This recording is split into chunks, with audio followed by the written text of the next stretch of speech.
out here on the Sons of June, and I'm waiting for Hicksy. Hicksy, you there, buddy? Mr. Hicks. You want to see Mr. Hicks? Hudson, sir. He's Hicks. What?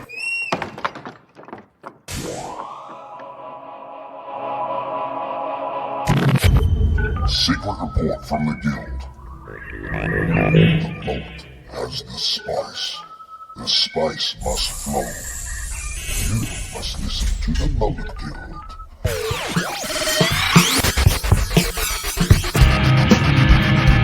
Welcome to the Mullet Guild, a special look at Dune from Phantom Podcast Network's The Lethal Mullet.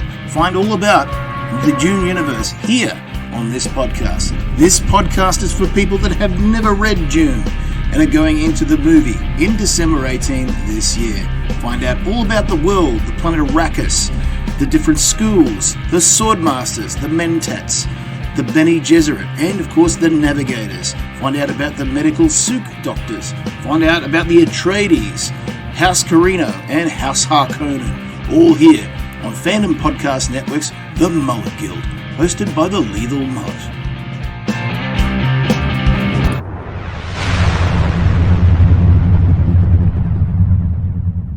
G'day, mate. Welcome back to, of course, the Mullet Guild, the Dune show here on Phantom Podcast Network, of course, sister show to Lethal Mullet Podcast, an action celebration of 1980s, noughties, 90s, and more. Anything that's got action movies in. I'm your host, Adam O'Brien, and of course, I'm the Mullet. And joining me tonight is Jonathan Hicks, a renowned role-playing game writer and player of said games as well. And we left it last week as talking about, obviously, the games that were coming out in the early 2000s and the late 90s, all about Dune.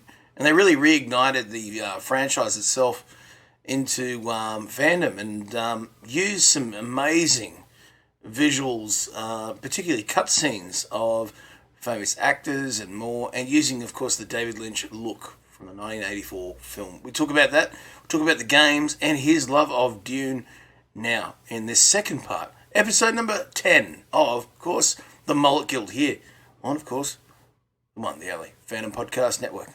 Enjoy.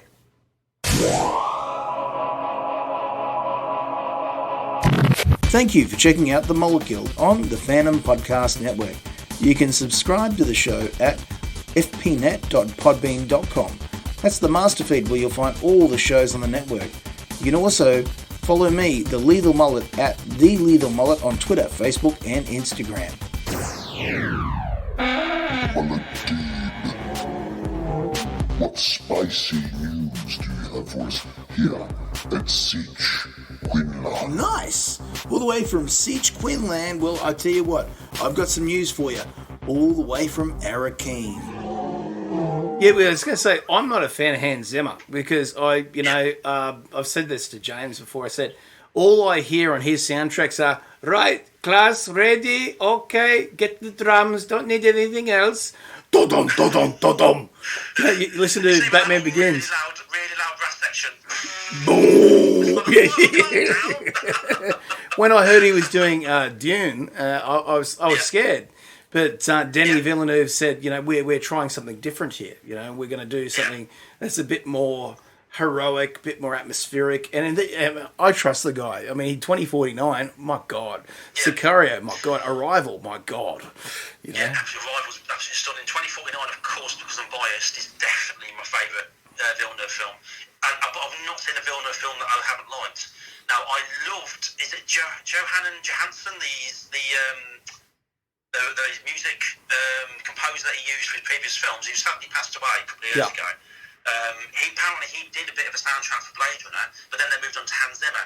Now, I actually really like the Hans Zimmer soundtrack to Blade Runner. I think he did a really good job. Yeah, it's it was different enough to have his own identity, but it was the same. It was as similar to Vangelis' original one, so it's recognisable.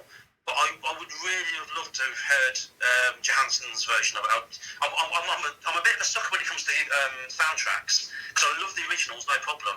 But I'd love to hear the original soundtrack, especially over the film that it was made for, to see if it suited. I did that in 2001. I kind of understand why the music was rejected. It suited and why he went for what he wanted. wanted. And another film, Troy, as well. I mean, James Horner was only brought in last minute for Troy. Somebody else done the soundtrack for that, but it was a really good music. But yeah, Blade Runner. I'd love to hear Johansson's music for Blade Runner. But yeah, after hearing what Zimmer did for Blade Runner 2049.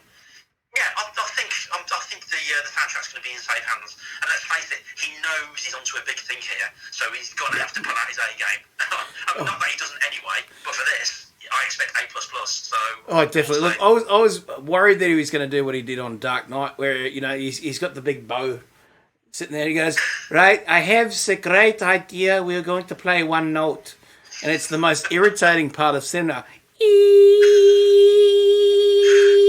And I get what he's trying to do. It's a disrupting sort of a sound, dissonant, and it's Heath Ledger's Joker. I get that. But I expect more from a composer than go, dom, dom, dom, dom, dom, So, constantly, But anyway, but I will say, I think his Pink Floyd moment's going to be better than his moment in Video Killed the Radio Star, where you see him in the background with the keyboards, and he's going...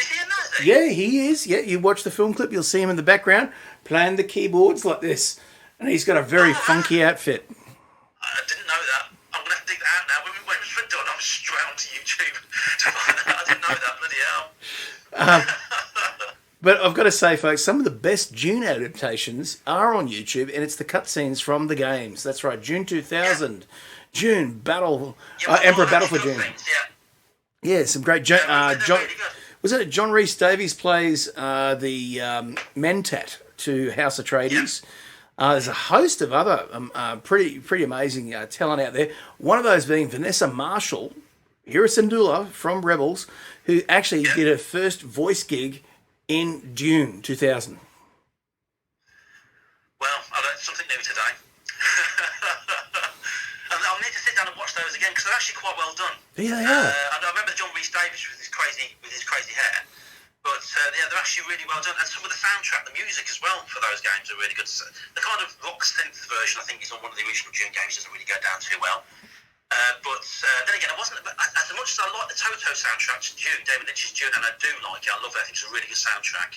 The kind of rock anthem ending is kind of felt like a throwback to Jodorowsky's ideas. And I was kind of like, nah, I don't really want that. Like, I think that's why Sting was in it. Don't you remember you wanted your Mick Jagger? Screw that, we're having Sting. You know what I mean? It just felt like, yeah, we didn't talk to Jodorowsky, but we just said to nick a few of his ideas. No, thank you, Salvador. But it's just a bit, it didn't really suit the atmosphere of the film. But I think the soundtrack in general is really, really good. And the game soundtracks are pretty good as well.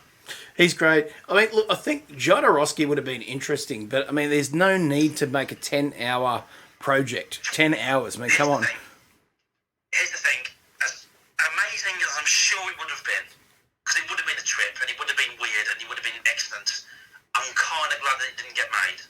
Because after watching the documentary, I kind of felt that the film wouldn't have been about Frank Herbert's Dune, it would have been about Jodorowsky. Yes. And he hadn't even read the book, so it didn't look great. I mean, some of the artwork, I mean, you had people like Foss and Mobius and of course Geiger and all this sort of stuff, or Giger, or however you pronounce it.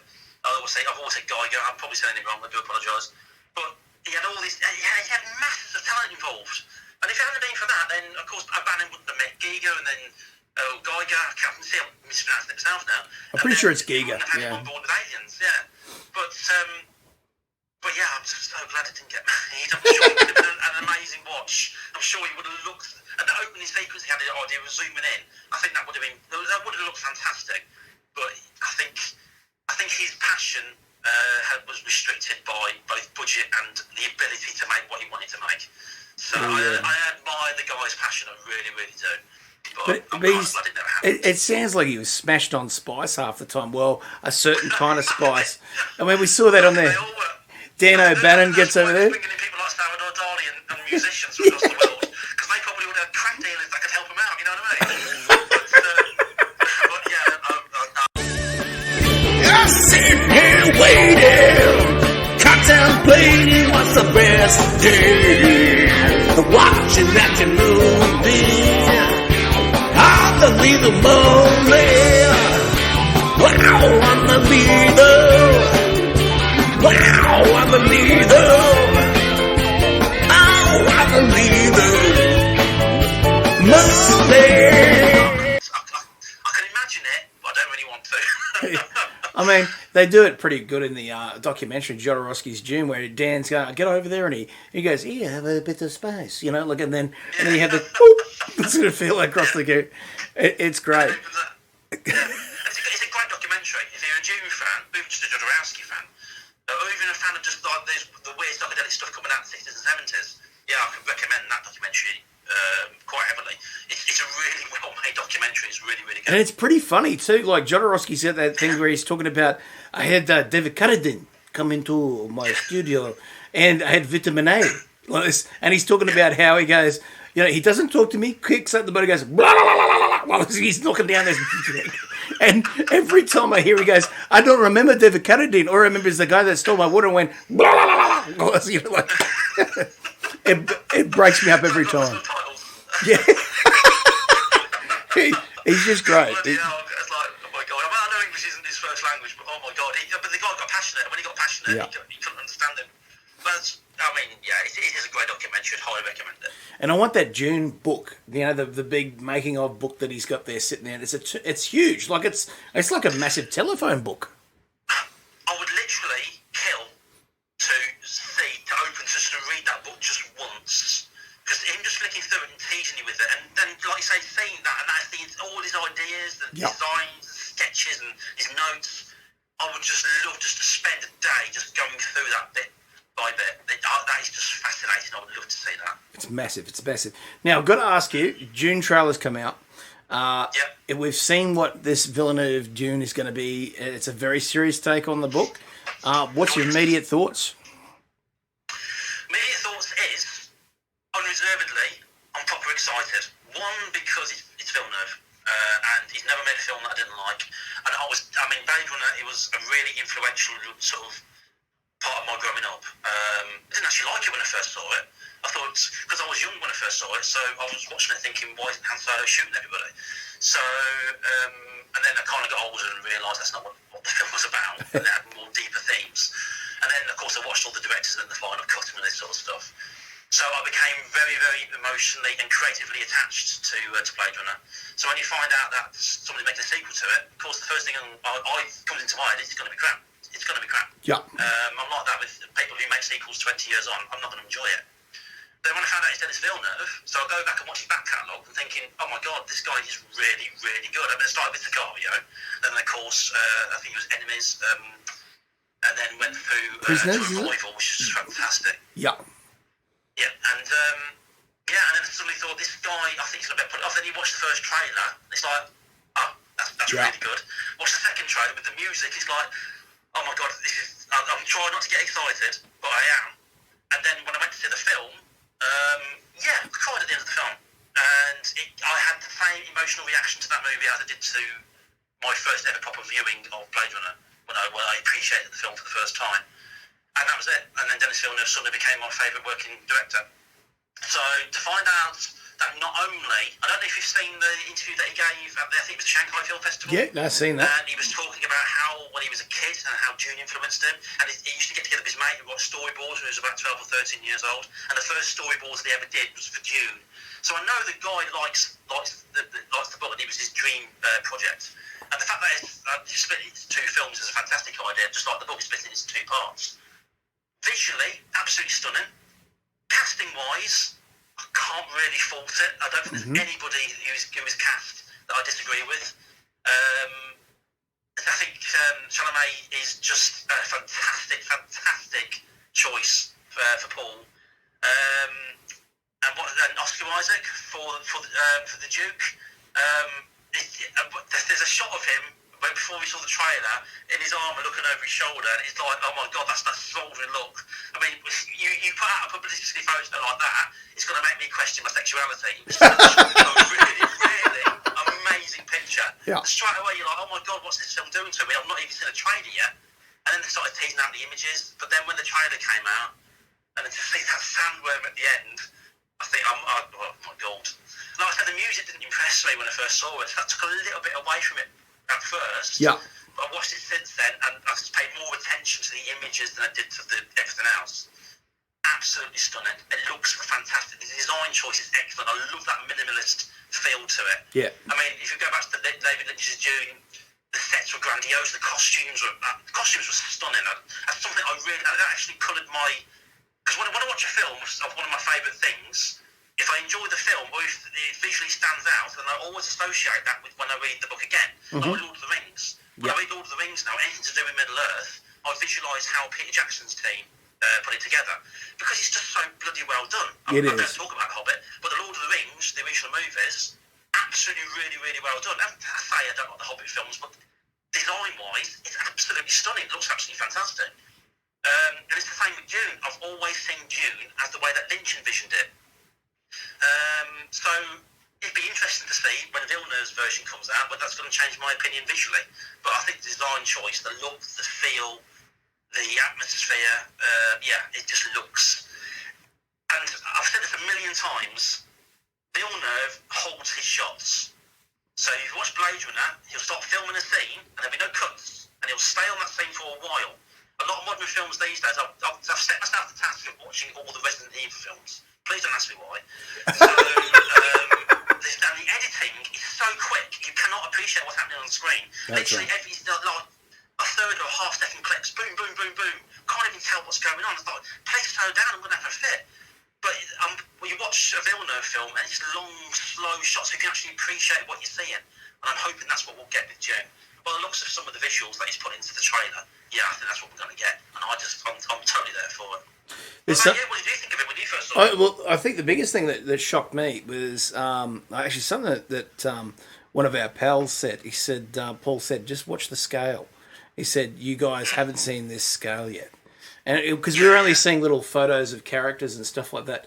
And little close-ups, yeah. Why did they in the background, so? Totally. And I think one of the big things for me was, I grew up reading the illustrated Dune, which I've got here somewhere. Here's the bad boy, which is this one. It's just huge. And one of my favourite ever covers, that image is absolutely brilliant. That's a brilliant painting. It's great. And again, shows all the little, scale. And I think that's the thing is, in that trailer, we got the scale. But then you got the armies on Giedi Prime, the interesting look of the Baron in this, and then Beast Raban, how they're all kind of vampiric. They look amazing. They do. And they got it right because he's looking at it from a science perspective. If it's got no sun there, they're not going to have that filter on the epidermal layer. So everything, they go to Dune, they're going to have to wear a spacesuit. Like everything. Like that's why it is the way it is. And the fact that they finally got some of the sword fighting right, the look of the shields and the little tapping on the hands and stuff like that. But also Duncan Idaho, finally they've done right. Duncan Idaho is Han Solo. Like he's cool. Yeah. He's Errol Flynn. He is. He's a samurai. That's the whole part of the book when he goes. That's your Obi-Wan Kenobi moment in the book. Oh, sorry, spoilers. Actually, you know what I mean? Yeah, he's a fantastic character. I think they did him okay. Did you see the sci-fi miniseries? I did, yeah. I love it. I actually really enjoyed it. Yeah. They did him okay, I think, in the first series. But it still didn't feel like him to me. There was nothing with Duncan Idaho. I felt like there was a lot of energy. You know what I mean? He was like pushing it. That's why he sent him ahead. Yeah. You know what I mean? Because he had the energy. Totally. That kind of bit of a thrill seeker, I suppose. And of course, it's Jason Momoa, isn't it? So the guy's got enough energy to power a small city. So no, I think they've made a really good casting choice of it, and he looked the part. He looks absolutely fantastic. Jason's great. I mean, look, it could have been worse. Could have been Matthew McConaughey. They're about to face the Fremen going, all right. Here we go. Or the dude. The dude, To defeat the Fremen. That's what your opinion, man. He just wouldn't know who he stands there. They're attacking arm on the bongos. He just wouldn't have the effect. You need somebody big, powerful, who's in your face, who's got that kind of. It's the power of personality, and so that's why I think he's a fantastic choice for Duncan Idaho. Oh, without a doubt. And I think that's the thing is, even Caladan itself looks ancient, looks old, and there's even that headstone that we see Duke Leto's looking down at, and at first it looked like it's probably his father, Paulus Atreides, so the late father. But what's interesting about that too is they're starting to talk about all of your family hasn't been able to do blah blah blah, and what they're hinting at in this, we're going to see a prologue that goes back to obviously the Great Revolt, the Butlerian Jihad, everything like that. Yeah. But from what I'm hearing, that prologue is going to be in the sort of style of Man of Steel. So we'll get to see basically 8 to 9 minutes building up this. Because, of course, we've got this, but we've also got the Sisterhood of Dune coming, which is that TV series. Yeah. Which I'll has to say, if you haven't been to some of the great sites that are out there, or even just the YouTube channel, Secrets of Dune is a great one out there, folks. They're everywhere. Dune Info, another one that specifically looks at a lot of the actual adaptations of Dune. They do a lot with Jodorowsky's stuff there too. One that I will plug is Quinn's Ideas. He's got a YouTube channel. Oh, he's great. Ideas of Ice and Fire. His knowledge of Dune is just absolutely stunning. But he's done some really good lore videos. If you're ever looking for, if you're thinking what the hell's that all about, go to Ideas of Ice and Fire and his Dune videos. He talks a lot about the lore, his interpretation of it, and all sorts. He is really, really good, and he has the best ever Dune trailer reaction video. He's literally just losing it on the film, and it's so much fun to watch. He's obviously so excited, but yeah, he's really good. I highly recommend it. Definitely. And I think one of the things is too, out of that, I do a reread of Dune every year, just the original book usually. But this year's been a bit different, and I've gone out and bought a number of different editions of Dune over the years. Each time I'll get the new paperback that comes out. I'll probably get this new one that's coming out with the movie as well. But I've also started getting some of the Kevin J. Anderson and Brian Herbert ones as well, which I've had old editions of, and they're getting a bit frayed and old. But that's what I do like about it. They do re-releases, and you get to see this whole universe. It was just massive. The one great buy of the last 12 months, though, has been the Dune Encyclopedia from back in the old 80s. Have you got it now?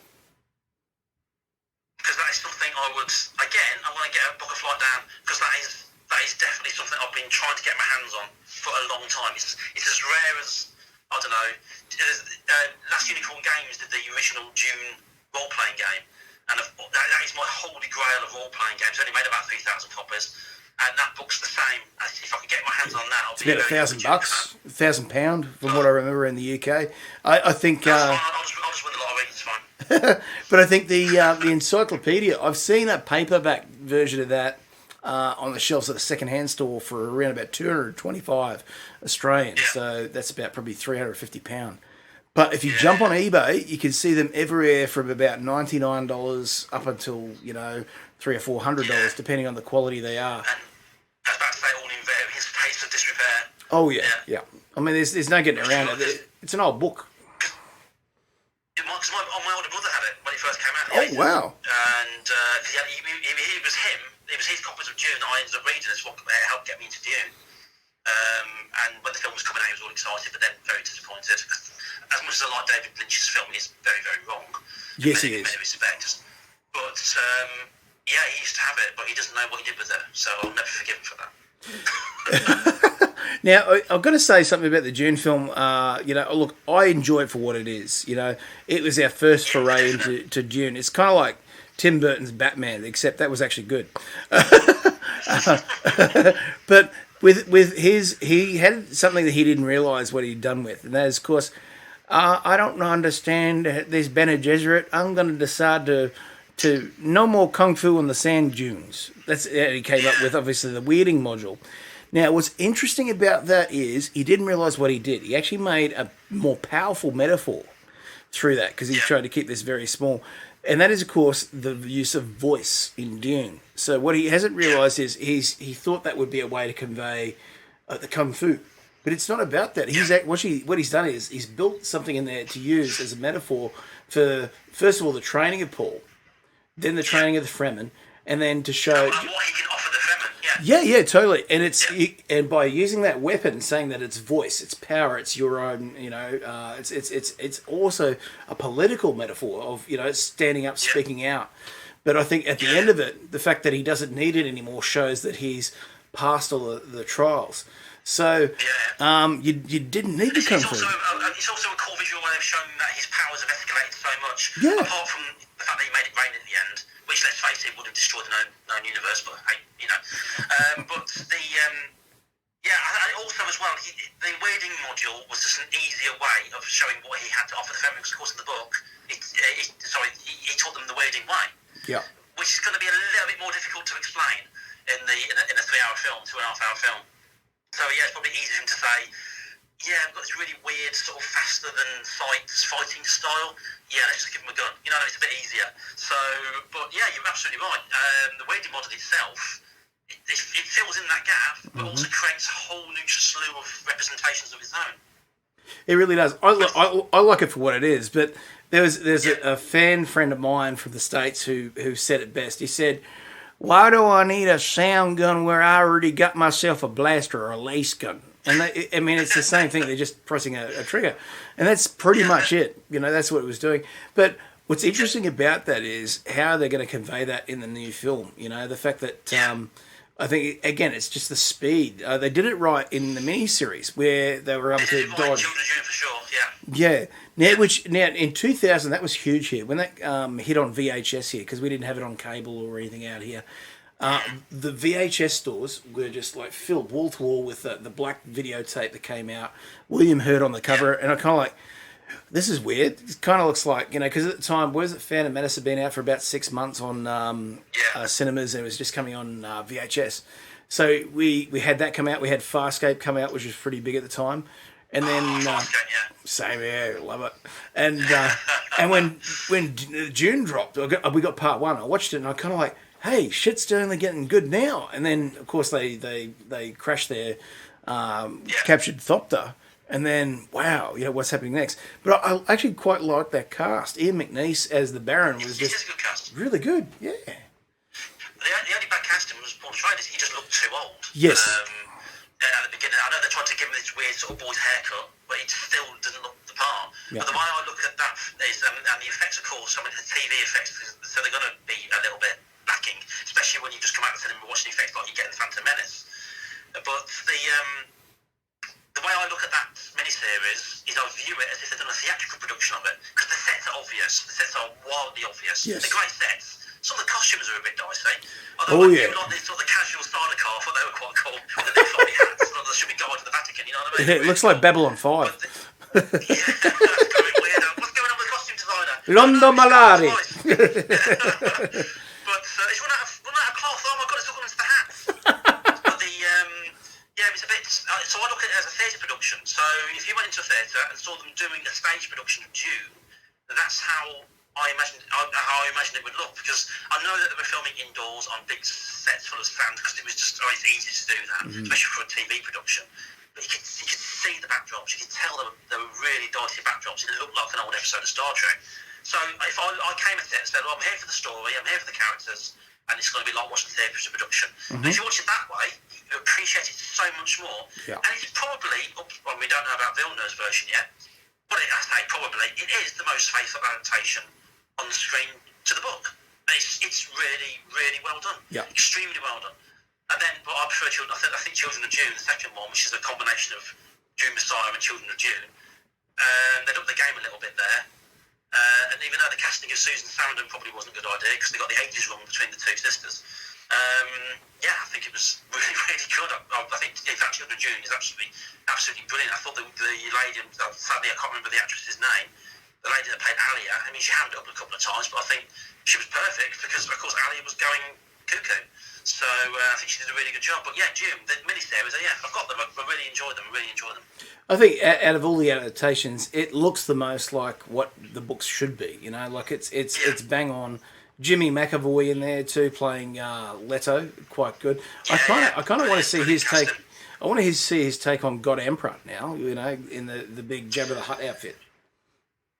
I'd like to see it, just for curiosity's sake. Now, to me, the Dune trilogy, the perfect Dune trilogy is Dune, Messiah, and then Children of Dune. Yeah. When I read Dune, I know people keep saying it was the Great White Save, it's Lawrence of Arabian space, and I get that, I really do, and you can kind of see that in the first book, if you're not reading too far between the lines. But towards the end, when he kind of realises this jihad's going to kick off and he can't control it, but then he gets to Dune Messiah and everything just falls apart. Literally, the universe is burning. He's realised, hang on a minute, I've actually turned into the complete opposite of what I want to be. And he didn't really have the guts to move forward. Then he gets Children of Dune, which is just a wonderful continuation situation. And the end is tragic. I thought they did that really well, actually. Yeah. Because Brian Tyler did the soundtrack, didn't he? To Children of He Dune. did, yeah. The soundtrack, so that's brilliant. And when he gets the end scenes, where she's talking about him going running in the desert and wanting to come back and die, and with the music playing, it's just brilliant. So those 3 books are, to me, they're my Dune. I do like God Emperor, but he spends more time talking than he does actually doing, if you know what I mean. And I get that, because he's got quite a lot to explain. Because it is a bit of a weird book about what he's done about the Golden Path and how For that 3,500 works, years. how you move forward. Yeah, absolutely. And then after that, of course, you've got the last two, the last 2 books, again, which are good, and he gets a little bit more. He sort of moves away. If I remember right, but I must admit, it's been a long time since I've read them. He kind of moves away from the kind of the meta and the kind of weird mystical side of things, and gets a bit more practical about the way the politics is working and everything, Yes. trying to grab their piece of the pie now that things have changed. And then, of course, sadly, he passed away. But it's just I have not yet read the 2 books. Is it Sandworms and Hunters of Dune? Yeah, Hunters, then Sandworms, yep.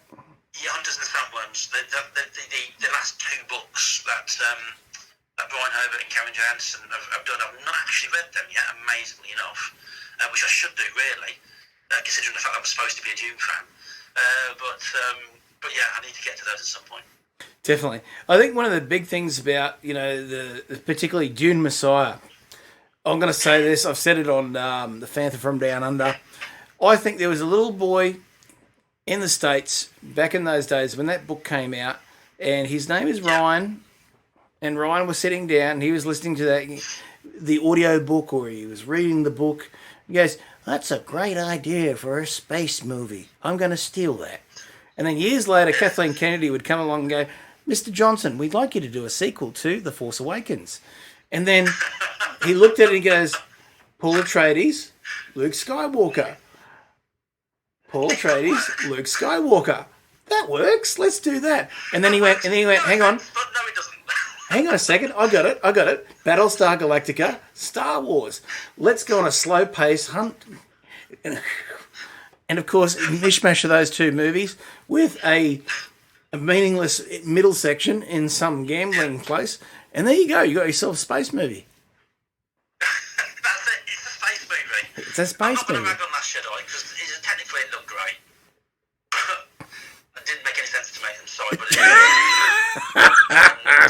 literally, I think I enjoyed it when I first saw it because it's a new Star Wars film. Of course, you're going to get excited. I was excited, and I really enjoyed Phantom Menace until a few weeks later when I watched it again. I thought, "Hang on a minute, what's going on?" I actually appreciate those sequels a lot more now, not because of the prequels, not because of the sequels, but because I've kind of grown up. I've become a lot less jaded, a lot less opinionated, and they're good, sit-down, enjoyable, fun movies. I loved Force Awakens. I thought it was a great film. Yeah, it was a rehash of Star Wars, but it was good fun, and I thought the characters were really well done. But yeah, this seemed like a lost opportunity, a missed opportunity with Last Jedi, and it felt like that Rise of Skywalker just felt like Damage Control. And as much as I enjoyed Rise of Skywalker, there's still loads in there. I'm thinking, why did he do that? But then I think that's probably just me. I mean, I've been a Star Wars fan since 78 when it first came out. When it first came out in the UK. So that's probably more me being an entitled Star Wars fan than anything else. And of course, opinions are like, you know the saying. And everybody's got an opinion on everything. It's just that I just can't. The only reason I've got a Disney Plus because I wanted loads of Disney stuff, but I just couldn't bring myself to buy the last 2 Star Wars films on DVD. Yeah. So they're there for me to watch, and it's just I tried to watch Last Jedi again recently, and yeah, I probably got to the bit where Leia slaps Poe Dameron. And it's like, I can't, it doesn't make any sense to me. None of this makes any sense. And the entire sequence of the casino world, I'm like, I don't know what's going on. Yeah. And I don't care. And I think that was the problem. I didn't care.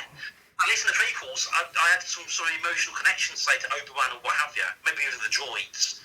But yeah, to The Last Jedi, I just didn't. They set up these wonderful characters in Force Awakens, and I just didn't care. And that's really bad. It's a Star Wars film. It's an action-adventure film. You're supposed to care. And I just couldn't. And I haven't bothered since. Same. Sorry about that. Brought the conversation down a bit there. I do apologise. Same. Just go and watch Rogue One instead, folks. There you go. Rogue One is my favourite Star Wars film. Same. They're there. I've said it. It used to be Empire Strikes Back, but it's not now. It's Rogue One. And the reason why I love it is because it's unashamedly a love letter to the original Star Wars films. It is. You get to see Vader doing what Vader's supposed to do. You know what I mean? You get to see the sacrifice that they talk about in the opening scroll. It isn't always a bit of a fight, we got away. Yeah. It was their first major victory, and it was a sacrifice, a huge sacrifice. And I'm sorry, Disney, because the kind of films that they make, especially where Star Wars is concerned, it's a really ballsy move to have that kind of ending. And no, apart from the Leia kind of plasticine CGI, which is a bit weird. But you only see that when you look back on the film. When you're watching it, I'm so emotionally involved in it. They could have had a bloody Muppet do that line, or Hope, and I would have accepted it. But no, when you go back and watch that again, it's like, yeah, it's a bit dicey. But everything about that film was just wonderful. And I can watch it from beginning to end and not get bored at all. So, no, it is my favourite Star Wars film. Now, I've got to say, one of the things I like about Villeneuve taking on Dune is that he gets what Dune's about. It's not like Star Wars. Yeah. And the difference is, because he knows it's more like this book. Mario Puzo is the Godfather. That's a good point, actually. I never thought of that. You know, you think about Michael Corleone, obviously, you know, inherits the father's, massive empire. But, of course, you know, he goes down a path that makes him even worse than his father. You know, he takes out everybody, even his own brother. And I think that's what's interesting about Paul, is that he starts on this heroic journey, takes the Fremen with him, and skewers not only their path, but the Bene Gesserit and everybody. And, of course, then does a complete 180. He's kind of, I think, more like John F. Kennedy than anybody else in England. Well, like you say, although John F. Kennedy dragged the country, he's dragging the planet. So there's part of me that thinks that he did what he did. I mean, you can't really call it a prophecy, because the prophecy was something that the Bene Gesserit set up. Mm-hmm. So it's not like he's fulfilling something that he's destined for sort of on a mystical scale. This is all a massive setup from beginning to end. Yes. In fact, the Bene Gesserit pretty much got what they wanted, except for control over the Kwisatz Haderach. So you sort of, it's peculiar, because the whole situation with Paul pulling the Fremen along, you can't tell whether he's doing it because he has this destiny to fulfill, or whether he's just using the Fremen because he's a bit miffed at the Harkonnens because they killed his dad. You know what I mean? So he's like, you selfish. He's sort of thinking, you selfish bastard. You literally drag these people along, and not only that, you set off this jihad, which in the film they're going to call a crusade, which some people are complaining about, but it's like, what are you complaining about? Same term, yeah. It's a holy war, except you using the term crusade is not as inflammatory, so just deal with it. It's the same thing. I don't know if you just turned around and said it's going to be a holy war, I bet they wouldn't have mentioned it. But yeah, he's going to go out, and then they go out and kill billions of people across the known universe, all in the name of Paul Muad'Dib, and it's like, oh my God. Nice one, Paul. You got your revenge, and now look what's happened. I remember years ago that Dune, I hadn't read Dune Messiah till, only probably about 19 or maybe even 17 years ago when I really got into it heavily. So I knew the first book well, and I knew the movie well. I had basically, my first paperback version of Dune was one where it was the Lynch cover. So it was the two moons. The sort of night sky or whatever it was with the red sand. And anyway, they released a hardcover version of Dune Messiah around the same time. And I got a second edition version of that came through. And the little inlet that came with it, the little blurb that came through there said, Paul's been a bad boy. He's been out there murdering people. Your favourite character's been a naughty boy. And, of course, that's your little inlet to it. And the picture that they had was basically Paul sitting on a throne, all curled up and crooked. And I remember that picture. I've never seen it again since, but it was such a perfect, crooked, changed, hideous character that showed what Paul had become, and he knew he couldn't change it because, of course, he was having those visions of the future. Which he couldn't control it. No, couldn't control it. Yeah, he was just basically on this train that was going one way, and he's just got to be that passenger. Because I remember when I read the first three books back to back when I first read them in the 80s. Because the reason why I didn't read the other ones till a long time later was because I'd read those first three, and the story changed. After the first one, it's like it's a boy hero. He comes back, he comes into the wild, he tames Dune and blah blah blah, does all this Lawrence of Arabian stuff. But then you get to the second book and everything just changes. And I mean, that's what he does. He deconstructs the hero. He pulls it down. I think Frank Herbert said that influential or charismatic leaders are bad for your health. And he's absolutely right. You see it in the world even now. Without wanting to get too political. Although, how can you not get too political when you're talking about Dune? That's just weird. So, it's just, and it tore the character down. This is the character, which I wouldn't say I idolised him, but I kind of really connected to in the first book, thinking he lost everything, his family was buggered, he had to change his entire way of life, and not only that, he got through it, and these people helped him, and he earned their respect. The guy's a hero. Turns out he's not. The guy's a nightmare, and he knows it's a nightmare, and he felt powerless to do anything about it. And I also felt, maybe I'm misinterpreting it, I also felt he was a bit of a coward, because once all this happened, and Ali was basically running everything, and he was sort of doing everything in the background and what have you, he kind of just ran off. When things went bad, especially after the Stoneburner incident and what have you, he ran away. He didn't lose Skywalker. Things went bad for him. The universe was in disarray, and he ran off. And it's like, what are you doing, you coward? And I was really disappointed. I remember putting the book down thinking, I am so disappointed in you. What are you doing, Paul? Yeah. This is ridiculous. And at some point I'm thinking, he's got to come back and redeem this and realise what he's done wrong. But he doesn't. He just turns into this blind dude shouting crap in the desert and wandering around, yelling at people, until of course he reveals himself to his son. And then it's Leto. Then it's him that's got Leto the second. That's him that's got to pick up that mantle and run with it. And you're thinking, well, maybe I should put my faith in Leto. Oh no, he's going to turn into a massive worm and rule the entire humanity with an iron fist, crawling for 3,000 years. Oh my God, where's the story going? It's awful. He just completely destroyed that opening book. Which, looking back on it, when I was reading it when I was a kid, yeah, it was a horrible experience. But creative, looking back at it now, it's a work of genius. Oh, yeah. All his books are a work of genius. It's so well done. And I'm hoping that message doesn't get lost in Villeneuve's movie. We're already getting these write-ups about him being the big white saviour and the big white hero and this sort of stuff.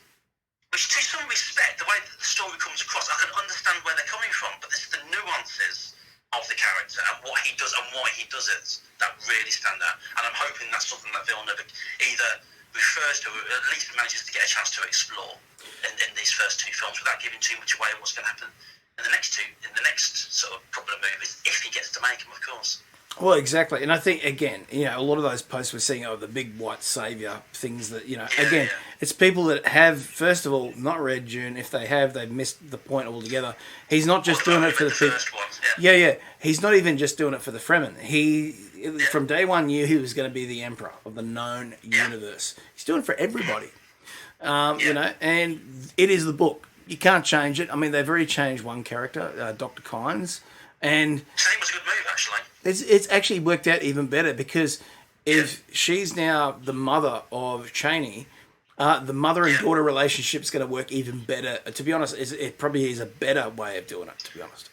I think it's an excellent way of doing it because, I always saw Kynes as, he's the Imperial Planetologist, isn't he? So I've always seen him, he was kind of taking care of Dune, so he was kind of a father figure, but now they've swapped it over now, it's more of a mother figure. So she's out there, she's dealing with the Fremen, of course she's kind of stuck between a rock and a hard place, isn't she, without, excuse the pun. But she's kind of out there sort of having all the major problems. I think changing her over to being Cheney's daughter, Cheney's mother, like I say, it's going to strengthen those relationships, and I think it's a good move. Now with adaptations, you expect certain changes. Yes. You expect certain additions because, of course, changing if they filmed it page for page what's in the book, it's going to be proper boring. So you've got to change it. It's like in Lord of the Rings. Helm's Deep is what in the book is about 2 pages long, and that's it. It explains. There's a bit of a fight. Some people die, and then here's Gandalf. So, and that's pretty much it. That's pretty much it in the book. And yet you watch the movie, it's about 40 minutes long because those bits are the bits that stick in your head. And what Peter Jackson did really well with Lord of the Rings, people have these visuals of things that happened in the book stuck in their heads, and they probably expanded on them hugely, and that's what he did. And I'm hoping that's what he does with Dune. But with adaptations, of course, he's got to change some sort of things to make it work on the screen. And I think, and sometimes filmmakers change things because it needs to be changed. Or they'll change things because it suits the story, or they think it suits the story better. Or they'll change things because it's just a natural progression, that's how it works on the big screen. I don't like filmmakers who change things for the sake of change, like they're trying to put their own their own twist on things. I don't know if you saw the recent adaptation of BBC's War of the Worlds. No, I haven't seen that yet. No, is it good? No, it's not. So he changed it. He changed the nature of the story to make it relevant. I don't know how you can change an alien invasion story to make it relevant, but it takes some certain amount of balls to think that you can do better than the original author. Yeah. And no, I didn't enjoy it at all. Visually, some of the stuff was absolutely excellent. I think some of the casting was great as well. And some of the ideas which they changed, some of the little ideas, like the Halsall Common and the attack on London, and the use of the black smoke, really, really good. But one of the first things that pops into my head with War of the Worlds, one of the most amazing scenes is Thunderchild. Yes. Because the scene in Thunderchild, in the book, in the musical, it's a work of genius. It's our last gasp, our last strike back at the Martians, and completely removed from the show. It's not even referenced. It's like, I'm sorry, what? It's like remaking Star Wars and saying, what's the Death Star? I'm watching thinking, I don't understand. And I think that's, with adaptations, I think a lot of filmmakers have to be very, very careful. Saying that, I've got faith in Villeneuve. I think he'll do any changes that he does make. I think he's made for the right reasons. I think you nailed it. My favourite adaptation is Jeff Wayne's musical of it is brilliant. Even the new edition with Liam Neeson. I'm here, the House of Commons, and if you take me, I will take you. That's right. I mean, it's one of those. I don't know what kind of Martian you are, but I will find you. I will find you, and I will kill you. I will heat rate you. Yeah. And it's a lot better than you talk, because in the book there's no Tom Cruise running 60 miles an hour doing the big arm fuck. See, I like that adaptation. I thought that was quite good. It's fun. It's actually not bad. It's smart. It's a good, entertaining film. It took the core values of the film and moved them into the modern age without having to change stuff to make it relevant. You know what I mean? So no, I actually quite enjoyed that film. I thought it was actually okay. It's not bad, and I think if you want a really great version of War of the Worlds, there's an Audible version with Michael Sheen, and he basically narrates the book, and they've got voice actors doing the different parts, and then the music, Jeff Wayne's music, is just used as background music. You got all the recognisable things, but they don't do the songs. And the only problem I found with adapting War of the Worlds is the fact that you had the journalist story, and then when you switched to another story, it was the journalist's brother in London, what was happening in London. I thought, for God's sake. So, but what they did with this one, you had Carrie in the musical. Yeah.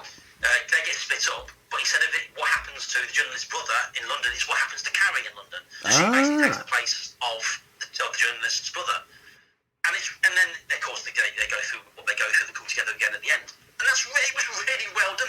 Clever. If you want to adapt something and make it a little bit more sort of up to date and relevant, and have more diverse characters, do it that way. But I'm going to end up going on a rant about BBC's War of the Worlds now. I need to avoid that because my blood pressure's already too high.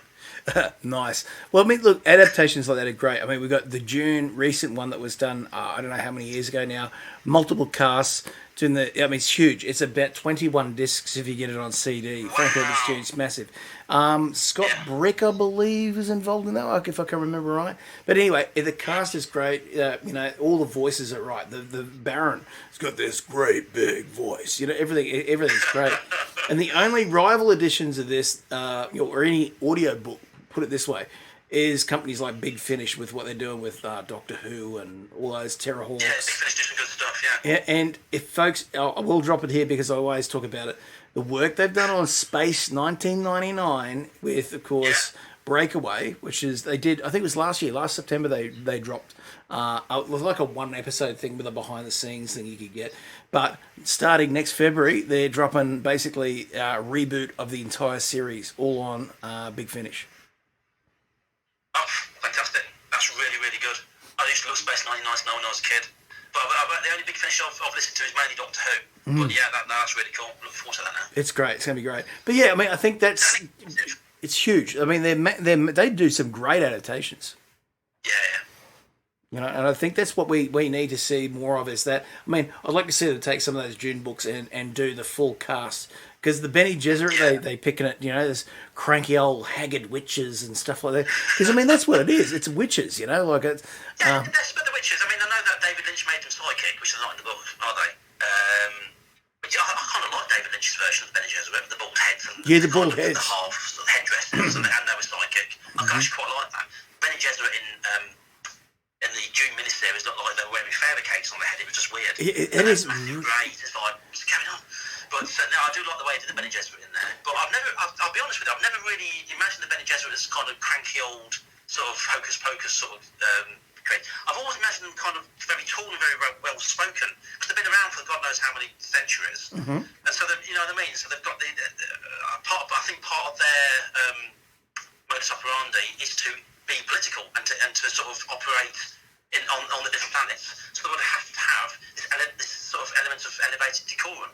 So I've always imagined them sort of being, maybe not Mullet, I think she's probably a little bit cranky, but everybody else I've always imagined to be more like Jessica, very tall, very proud, very, very well spoken.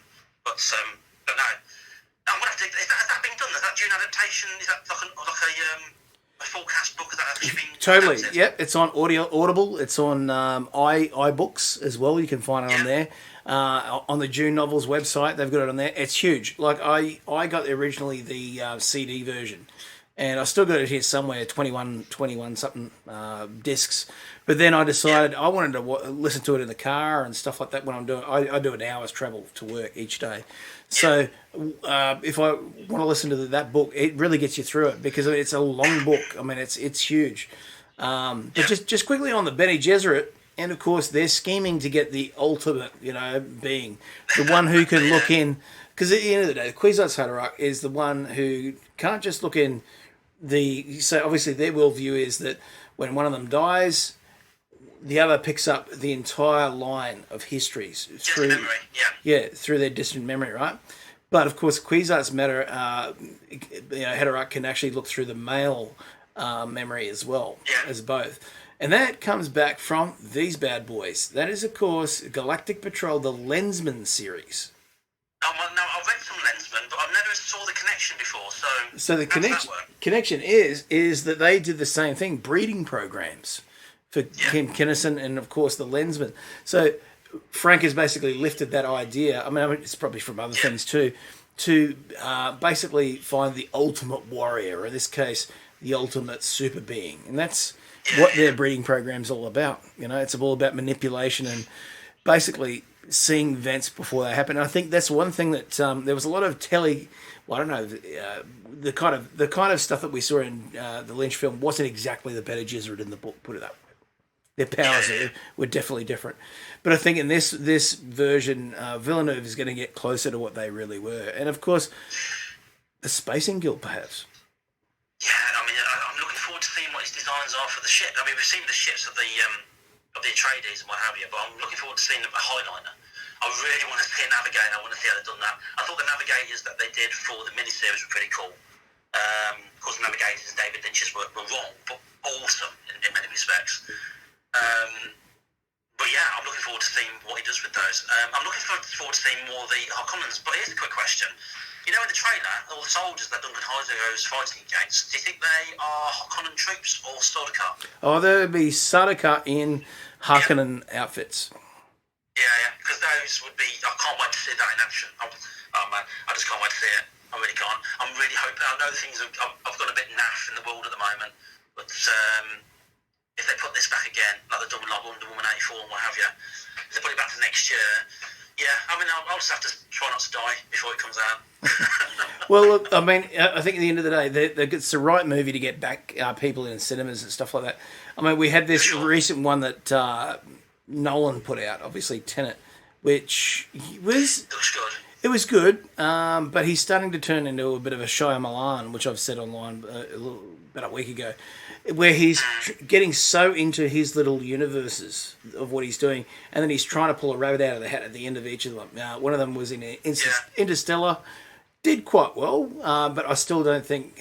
he always tries to one-up himself at the end, and he is the big-budget Shyamalan. I still think The Prestige is his best film, because that reveal at the end of that one was actually clever. Very clever, actually, even though it's simple. And I think that's the thing at the end of the day, is simple is always better. And he tried too hard with Tenet, if you ask me. Yeah. Inception's the better model.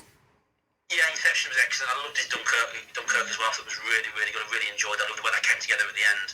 He's a great filmmaker. He's really, really good. But yeah, I need to see Tenet. The trailer just looks intriguing.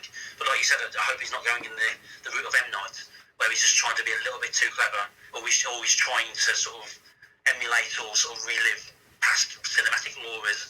So, but no, it's fantastic. Well, a few years ago, especially after the Dark Knight trilogy, he was my favourite director working. Fortunately, Denis Villeneuve, I should say, is now taken that throne. Oh, look, you definitely have to see it. I mean, it's one of those ones that you got to see in the cinema. But I kind of feel like Doc Brown's just hanging around and going, Marty, we gotta go. It's James Bond movie. We're gonna be in it. Let's do it. And that's what it's kind of like. Marty. And I think that's what it sort of headlines. But look, I think the big thing about Dune is we still don't know the scale of this. We've seen a first trailer. And I think we're going to see another one very soon, which will show the Harkonnen side of things. I said that. I said this first trailer was very Atreides focused, and you had a couple of brief images of the Baron and, of course, of the Beast and the soldiers and what have you, and of the attack. But that was it. Mm-hmm. So yeah, I'm hoping they do another trailer. And you're not going to see it from you know that they're the bad guys, but and literally are the bad guys. There's no nuances. They are just bad guys. That's something that annoyed me as well about. Didn't annoy me, but it was slightly upsetting about David Lynch's version. Is that Harkonnen? One, it looks weird. I know suspense is supposed to help him to walk, not to help him fly about. And also, it was very pantomime. There's something very sort of sort of top hat, curling moustache villain about him. And all the laughing and the what have you. It's like, oh, for God's sake, please let do one. I'm hoping that Skarsgård will do something a little bit more sort of nuanced. I mean, when you first come across him in the book, he's a little bit sort of villainish. But then you realise the guy's actually some sort of genius, and you've got to be on your toes with him. So I'm looking forward to seeing more of what the Harkonnens are like, and the design choices. We've already seen the troops, and that shot as well of their world with all the troops all lined up. Yeah, but I'm hoping to see a little bit more of that. Definitely. And I always say to folks, if they want to find out more about how he got there, the Baron. I mean, the Baron was completely different. About, say, 20, 25 years before. If you read the Prelude to Dune series, which is House Atreides, House Harkonnen, and House Carino, you get to see exactly what happened, how much the Bene Gesserit were involved in things, and you get to see quite a bit more Peter de Vries, of course, the scheming mentat. Because even in the book, you get told that they've got a whole lot of Pyters that are just waiting to be hatched. So even in those books, the first one, there was already the Gola thing in there too, which plays into the sequels and what the Kwisatz Haderach really is and who it really is. For you folks that have read it, you know who it is, and it is the coolest dude in Dune. Put it that way. So that gives you an idea of what... I mean, you've already seen who the Gola is in the sequels if you've read them, so you know who it is. And, of course, him coming back...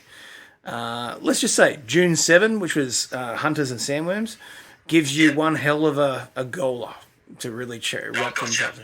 So, now I'm going to have to be a dutiful Dune fan, and I'm going to have to dig those books out now and get hold of them and sit down and have a good read and actually finally finish the Dune saga, because it's those primary books, all the prequels and stuff, and the Jihad, the Machine Crusade, and all those other books. I haven't actually been through a lot of them. I kind of started with the preludes, sort of the House Atreides, and then Harkonnen, and then Carino. But I don't know, I think I got distracted by all the material. I went off on a tangent and started doing other work and other stuff. But yeah, I need to finish that initial Dune story, those last two books. Yeah, I need to get hold of those. What I might do is buy them and then just read through the whole lot again. It's been a couple of years since I last read Dune. It'd be nice to sit down and read it all again in one go. Nice. Now, I've got to say, after reading all the books, every single book that they've got out, and they've got a new one coming out soon, out of the current era, so like the one that we're going in the movie, none of my favourite characters. My favourite is actually from the original prequels. So right back. Vorian Atreides, or Vor Atreides, which is basically, he comes from the Atreides line from Agamemnon, which is one of the actual machines. So he's one of the, basically, it's a guy who's been removed from his own body. His brain's been taken out and put into what they call the Titan frame. So these machines, so they can live forever almost. And his son is Vorian Atreides, so basically he's got a bunch of sons. But Agamemnon, named after, of course, the Greek general, from the old days, he basically has his, he says to Vor, he says, you can go around and basically be who you are, but we're going to extend your life. And he gets this life extended treatment where he's given basically cybernetic gear inside his body. So he's, he won't age. Basically, he's very, very slowly aged. And the great thing about that character is he not only starts from the Butlerian Jihad book, but he goes right through to the more recent books like Navigators of Dune, which is thousands of years between. And that's the great thing, is that you get to see through his eyes the growth of the schools after the crusade and stuff like that, and then also the growth. So he's there all the way through it all. He is, yeah, because he's got this life extended treatment, which basically makes him like Connor McLeod. Yeah, so he's the R2D2 of the Dune universe. Yeah, pretty much. Like he's the one that. Day one. And the thing is, yeah. he's the one that's involved in the feud, the one that happens in the Battle of Corrin, and where basically the Harkonnens are found out to be cowards. And, there's the turn. When that happens, Vor's the one that basically puts them in their place. So he's the core of the problem. He's the core of everything. Yeah. And he's also he's the pinnacle moment all the way through. So, a lot of people don't like the KJ and Brian books, but I love them because it really gets back to what he would have done anyway. And that's what... I think it probably gets back to the universe. And I don't know about all this working off his notes and stuff, but there's no reason to disbelieve him.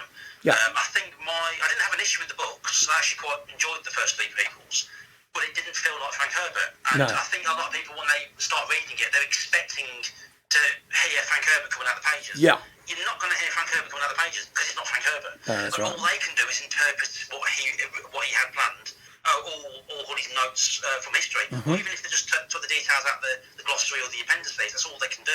Start with Lord of the Rings, the Lord of the Rings Amazon show that's coming out. Yeah. When I watch that, I'm not expecting to see Tolkien come off the screen, and there are going to be lots and lots of differences, and I get that, I really, really do. And I've got to allow for that. And I think that when I go back to read them, which I intend to do now, thanks for the pitch, when I go back to read them, I'm going to have to. I need to disassociate myself with my love for the original books and realise that this is something new and written by different people, and I shouldn't expect that same level. I shouldn't expect that same approach to the story that Frank Herbert had. So I think if I come at it at that angle, I'll probably be a little bit more attentive, and I probably appreciate it a lot more. I think my mistake was the fact that I read those first three books again, and then I started reading the Prelude, and I shouldn't really have done that. I should have left a bit of a gap and sort of let the story sort of get into my veins, and then approach this with a completely different tack. And that's what a lot of readers should do, actually. But yeah, I'm definitely going to give him another show. Yeah, I think it's the most successful way to read the Dune series is to read one, take a break, come back and read the next chapter, and lets you. It's such an info dump into your mind. Like there's so much in there, and you do need to have a bit of a break to sort of think, okay, so what was that about, and really figure that, and that's the greatest thing just for us, for the listeners out there too tonight, and I certainly hope you guys out there have basically learned a little bit of our love for Dune, but also, A few other things as well.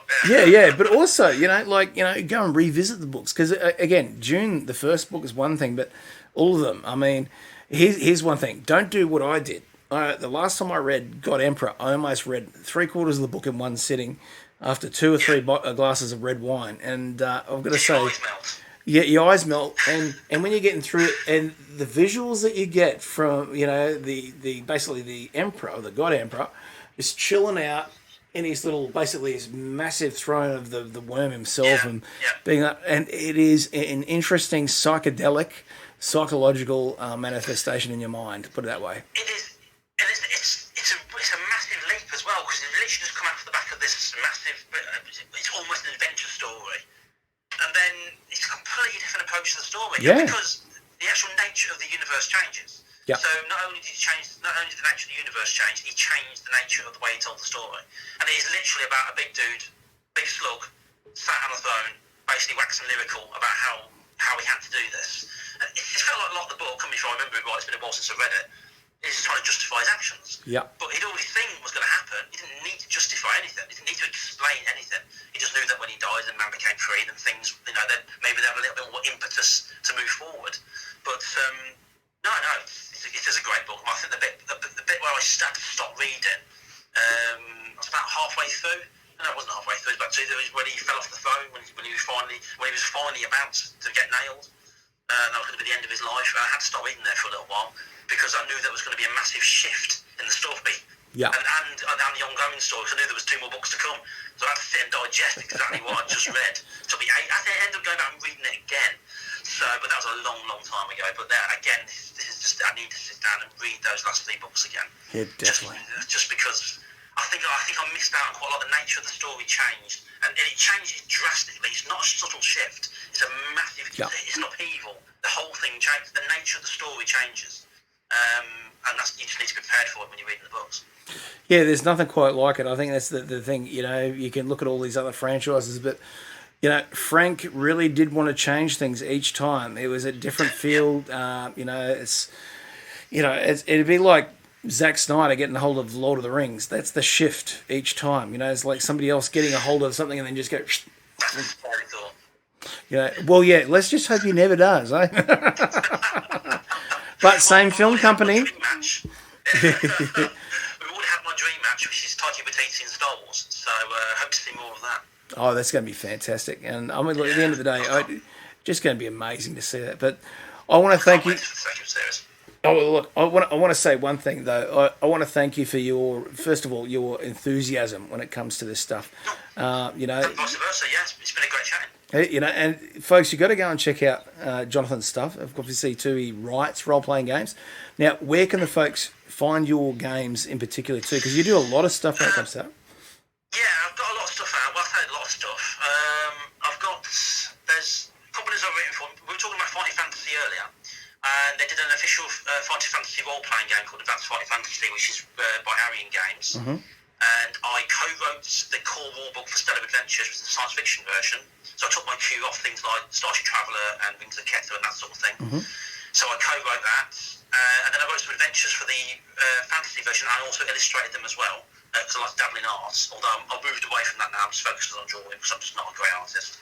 So they all got published at Arian Games. And I've also written for Mobius Adventures, some material for Gallant Knight Games.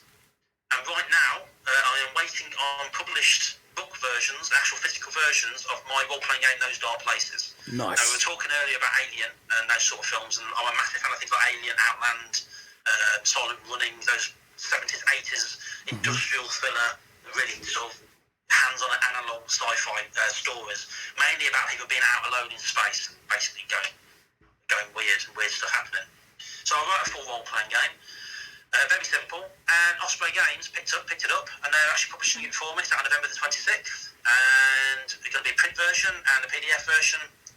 So that's my first officially published role-playing game of my own design. And there's another game from the 80s called Dragon Warriors, a big British game, which was disguised as fantasy game books, but they weren't. There was actually a full role-playing game. Oh, wow. And they've not published. Serpent King Games, who've got the Dragon Warriors license, haven't published anything for them for a few years.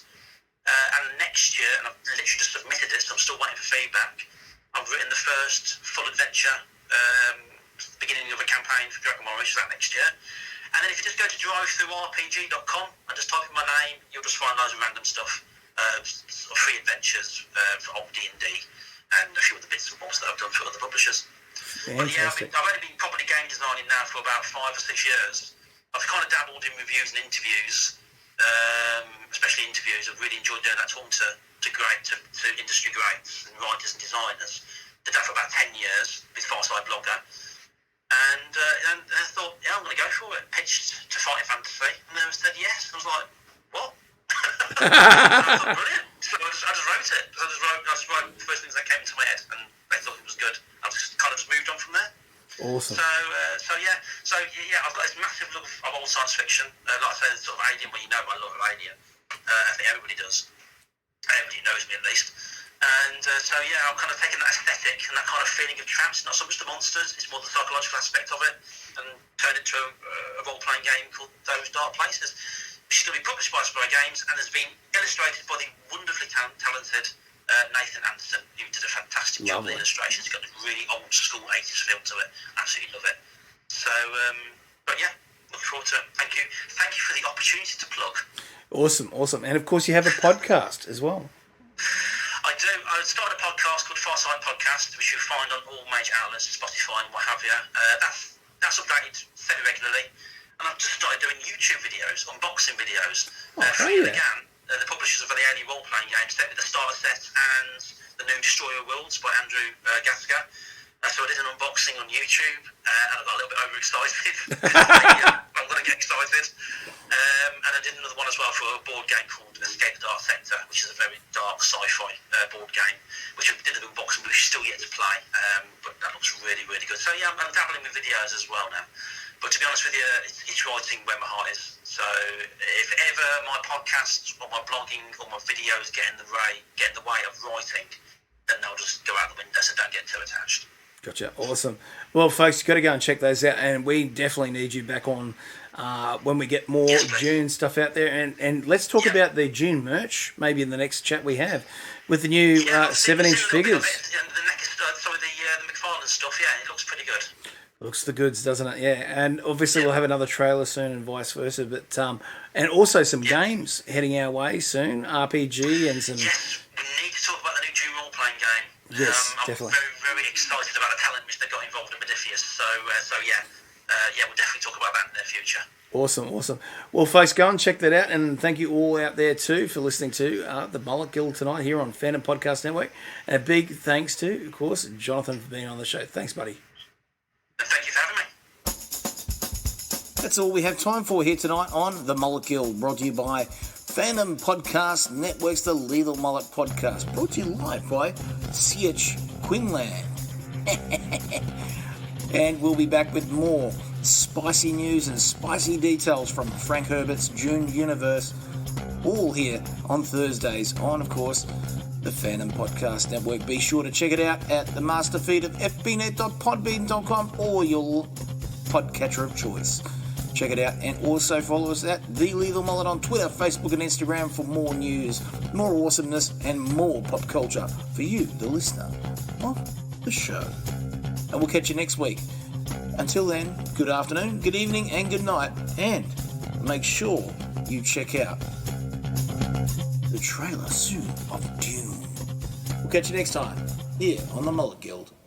All voices on this podcast were from a mentor order. No words were harmed in the production of this podcast.